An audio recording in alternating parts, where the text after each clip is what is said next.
안녕하세요. 페이퍼로즈입니다. 우리가 일을 할 때나 공부를 할 때 아니면 운동을 할 때 이런 말 한 번쯤은 해보신 적 있으시죠? 동기부여가 안 돼요. 동기부여가 되지 않아서 더는 못하겠어요. 이렇게요. 동기부여가 되지 않는다. 정말 힘든 상황이죠. 동기부여가 되어야 뭔가를 열심히 할 힘이 생길 텐데요. 그쵸? 그런데 또 여러분 주변에 유독 동기부여를 잘 활용하는 사람이 한 명쯤은 있을 거예요. 와, 저 사람은 어떻게 저렇게 평생을 열심히 일하지? 저 사람은 어떻게 하루도 빼지 않고 운동을 하지? 저 사람은 어떻게 치팅 한 번 없이 평생 저런 식단을 유지할 수가 있지? 그쵸? 이런 사람 한 명쯤은 주변에 있으시잖아요. 이런 사람들은 우리가 보기에 항상 동기부여가 된 그런 상태에서 자기 할 일을 꾸준하게 밀고 나가 목표를 달성합니다. 그렇다면 이 사람들은 대체 어떻게 이런 동기부여라는 힘을 늘 가지고 갈 수 있는지, 동기부여가 안 돼서 금방 지치는 사람들과는 무엇이 다른지 너무 궁금하시죠? 제가 지금부터 그 비밀에 대한 모든 과학적 기술들을 알려드릴 거예요. 그 전에 우리가 꼭 알고 있어야 하는 개념은요, 동기부여라는 건 절대로 영원할 수 없다라는 사실입니다. 동기부여는요, 취약한 성격을 가지고 있다고 해요. 사소한 외부 환경의 공격만으로도 금방 사라져버리는 게 바로 이 동기부여라는 녀석이죠. 관련해서 유명한 심리학 실험을 먼저 하나 소개해 드릴게요. 미국의 사회심리학자인 로이 바우마이스터는요, 흥미로운 실험 결과를 하나 발표했어요. 두 그룹으로 나누어서 실험을 했고요. 한 그룹은 눈앞에 놓여진 쿠키를 자유롭게 먹어도 된다고 허락을 받았고요. 다른 그룹은 쿠키를 먹으면 안 된다라고 지시를 받았어요. 그리고 두 그룹에게 동일한 퍼즐을 나누어 주었고, 퍼즐을 풀기까지의 소요 시간, 그러니까 얼마나 오래 집중할 수 있는지를 비교해 봤습니다. 결과가 어떻게 됐을까요? 참고로 이 퍼즐은요, 애초부터 끝까지 풀 수 없는 퍼즐이었어요. 얼마나 오래 집중할 수 있는가를 보려고 한 실험이었기 때문에 이렇게 설계를 한 건데요. 자, 결과가 어떻게 됐을까요? 쿠키를 마음대로 먹을 수 있게 허락해준 그룹은요, 그렇지 않은 그룹보다 무려 2배나 긴 시간을 퍼즐을 풀려고 집중했다고 합니다. 쿠키를 먹지 못하게 한 그룹, 그러니까 먹고 싶은 쿠키를 참으면서 퍼즐을 풀어야 했던 그 그룹은 왜 오랜 시간 퍼즐에 집중할 수가 없었을까요? 바로 그 참는다는 의식 때문에 의지력을 진작 소비해 버려서 이 어려운 퍼즐을 풀 동기부여라는 것을 오랫동안 유지할 수 없었던 거죠. 이런 현상을 자아소모라고 한다고 하네요. 지금 소개해드린 로이 바우마이스터의 실험에서도 보셨듯이 약간의 개인차는 있지만 인간이 아크 원자로처럼 무제한적으로 동기부여를 유지하는 것은 불가능합니다. 하지만요, 그럼에도 불구하고 제가 초반에 말씀드렸다시피 우리 주변에는 분명 수십 년을 지치지도 않고 늘 동기부여를 받으면서 자기 할 일을 꾸준하게 밀고 나가서 목표를 달성하는 사람이 있습니다. 그럼 대체 이 사람들은 어떤 비밀이 있길래 이게 가능한 걸까요? 도대체 이 사람들은 무엇을 어떻게 하고 있는 걸까요? 자, 지금부터 이 방법을 알려드릴 거예요. 아주 과학적이고 검증된 방법이고요. 이제 여러분도 그리고 저도 늘 동기부여가 된 상태를 오랫동안 유지할 수 있게 되실 거예요. 그 전에 잠깐만 동기부여의 의미를 조금만 더 정확하게 짚고 넘어가도록 할게요. 동기부여는 다시 정의하자면요, 무언가를 지속적으로 실행할 수 있는 힘이에요. 오랫동안 일을 계속해서 해낼 수 있는 힘, 오랜 기간 동안 헬스장에 가서 근육량을 끌어올리고 체지방을 빼는 힘, 오랫동안 시험 공부를 해서 시험에 합격할 수 있는 힘, 이런 지속 가능한 실행력을 우리는 동기부여라고 합니다. 그런데 여러분 아시다시피 어떤 것이든 성공하는 사람은 소수죠. 파레토의 법칙이 통할 것 같아요. 100명이 시작했다고 하면 20명 전후에서 유의미한 결과를 얻을 것이고, 또 그 20명 중에 4명 정도가 최상의 결과를 얻게 되겠죠. 자, 본론으로 들어가겠습니다. 여러분이 하고자 하는 일에 이 중요한 동기부여를 평생 가져가기 위한 2가지 과학적인 방법을 알려드리도록 할게요. 첫 번째 방법은 습관화입니다. 자, 이 내용은요, 2002년에 노벨 경제학상을 수상한 행동경제학자 데니얼 카너먼이 제시한 사고의 이중 프로세스라는 이론에 근거한 방법이에요. 인간의 사고라는 것은요, 시스템 1 그리고 시스템 2 이렇게 이중층 구조로 이루어져 있다고 합니다. 시스템 1은요. 직관과 또 과거에 경험했던 그런 법칙들을 바탕으로 현상을 신속하게 판단하는 모드입니다. 그리고 이 시스템 1이 사고의 대부분을 차지하고 있다고 해요. 반면에 시스템 2는요.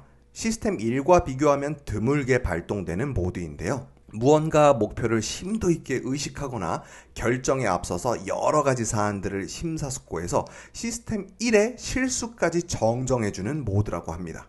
이 시스템 2는요. 시스템 1에 비해서 엄청난 에너지를 필요로 하기 때문에 살면서 그렇게 자주 발동하지는 않는다고 합니다. 다시 정리해서 말씀을 드리면요. 만약 우리가 시스템 1 상태라면 어때요? 그렇죠. 동기부여라는 녀석이 딱히 높은 상태로 유지되지 않아도 여러분의 무의식이 목표를 향해 행동할 수 있게 만들어주는 것이죠. 이게 아주 중요한 포인트입니다. 무의식적으로 목표를 향해 행동하면 어떻게 돼요? 그렇죠. 우리의 뇌가 딱히 엄청난 에너지를 사용하지 않아도 되기 때문에 지속 가능성 측면에서 엄청난 우위를 가져갈 수 있다는 말이 됩니다. 이걸 또 다른 말로 하면 뭐가 될까요? 그렇죠. 바로 루틴입니다. 우수한 사람, 그러니까 동기부여를 평생 가져가는 사람들의 공통점은요. 자신의 행동을 습관으로서 행할 수 있도록 룰을 정하고 있다는 겁니다. 루틴을 반복하는 데 있어서 몸이 그것을 기억하고 있는 상태, 머리로, 의지로 열심히 의식하지 않아도 행동할 수 있는 상태, 그리고 이 상태가 되면 비로소 동기부여의 유무에 관계없이 행동을 계속할 수 있게 된다는 겁니다. 저도 시스템 1을 최근에 경험하고 있어요. 예전에는요.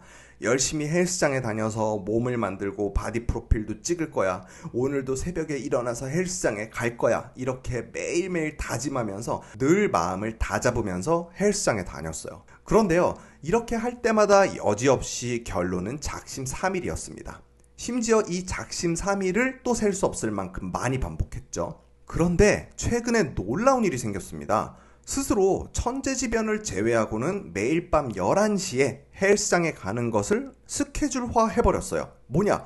루틴으로 만든 거죠. 그래서 정말로 매일 밤 11시까지 갑니다. 가서 1시간 동안 열심히 밀고 땡기고 집에 와서 샤워하고 자요. 이제 헬스는요, 저한테 시스템 1 영역에 존재하는 항목이 된 거예요. 뭐 이를테면 오늘도 열심히 헬스를 해야지 뭐 이런 의지를 다잡는 거 전혀 하지 않습니다. 그냥 헬스장에 가는 것은 제 루틴이자 스케줄, 일과 일 뿐인 겁니다. 그냥 가야 하는 거예요. 루틴이 된 거죠. 그러다 보니까 실제로 동기부여라는 녀석에 의지하지 않게 되고요. 그 결과 헬스장을 빠지는 일이 없어졌습니다. 몸의 변화라는 목표는 당연히 착실하게 꾸준히 따라오고 있고요. 뭐 아직은 보여드릴 정도는 안 되지만 어느 정도 완성됐다 싶으면 뭐 바디 프로필을 찍든 해서 구독자 여러분께 운동 방법이나 식단 같은 것들도 재미있게 공유해드릴 예정이에요. 재미있는 콘텐츠가 될 것 같아요. 자, 그래서 우리 첫 번째 방법의 키워드 무의식 그리고 루틴을 꼭 기억해 주세요. 동기부여를 오랫동안 가져가기 위해서 두 번째로 소개해드릴 과학적 방법은 근접 목표입니다. 이 방법은요. 자기 효력감, 사회적 학습 이론이라는 것을 만든 20세기를 대표하는 심리학자죠. 앨버트 반두라의 연구에서 밝혀진 내용이에요. 뭐냐면요. 자, 간단합니다. 먼저 멀리 있는 큰 목표는 중요합니다. 중요합니다만 실제로 사람을 행동하게 만드는 것은 그 큰 목표가 아니라는 거죠. 인간을 움직이는 것은 되려 가깝고 구체적인 비교적 작은 목표라는 겁니다. 그걸 하나하나 달성하면서 작은 성공 경험들을 얻고 작은 성취감과 보상을 얻으면서 동기부여 상태를 계속해서 유지해 나가는 겁니다. 그렇게 동기부여 상태를 유지한 채 지속적으로 다음 목표로 나아간다는 거죠. 그러니까 최종 라운드만을 의식하는 것이 아니라 최종 목표에 도달하기까지 필요한 단계들을 세밀하게 구분하고 목표를 쪼개는 겁니다. 그리고 그걸 하나하나 완성해 나가면 오랫동안 동기부여를 유지할 수 있다라는 이론입니다. 이 이론은 이미 알고 계셨던 여러분도 많이 계실 거예요. 자, 이렇듯 동기부여라는 녀석에 너무 크게 의지를 하게 되면요. 얼마 못 가서 자꾸 포기하게 되고 겨우겨우 마음먹은 것이 작심삼일이 되기에 너무나도 쉽습니다. 이건요. 우리가 부족해서 그런 게 아니에요. 앞서 말씀드린 과학적인 이유들 때문에 모든 인간이 그럴 수밖에 없다는 거예요. 그러니까 이제는요. 우리 같이 오늘 소개해드린 이 두 가지 방법을 바로 실천해 봤으면 좋겠어요. 하나는 여러분이 목표를 달성하기 위해 필요한 과정들을 무의식적 루틴화 시키는 것. 또 하나는 먼 목표보다는 가깝고 구체적인 목표를 하나하나 달성해 나가면서 성공 경험과 보상을 쌓아가는 것이에요. 한마디로 여러분 자신을 진심을 딱히 쏟지 않고도 성과를 낼 수 있는 상태로 만드는 것이 가장 중요하다라고 볼 수 있겠습니다. 자, 오늘은요, 채널을 만들고 처음으로 라디오 형태로 여러분을 찾아뵙는데요. 파워포인트 말고도 오늘 들려드린 이런 이야기들처럼 여러분과 나누고 싶었던 이야기가 사실 정말 많았어요. 해서 이렇게 다양한 이야기들을 자주 들려드리기 위해서 가끔은 오늘처럼 이렇게 라디오 형태로 찾아뵙겠습니다. 지금까지 정신적 상류층을 위한 모든 이야기를 들려드리는 페이퍼로즈였습니다. 여러분 감사해요.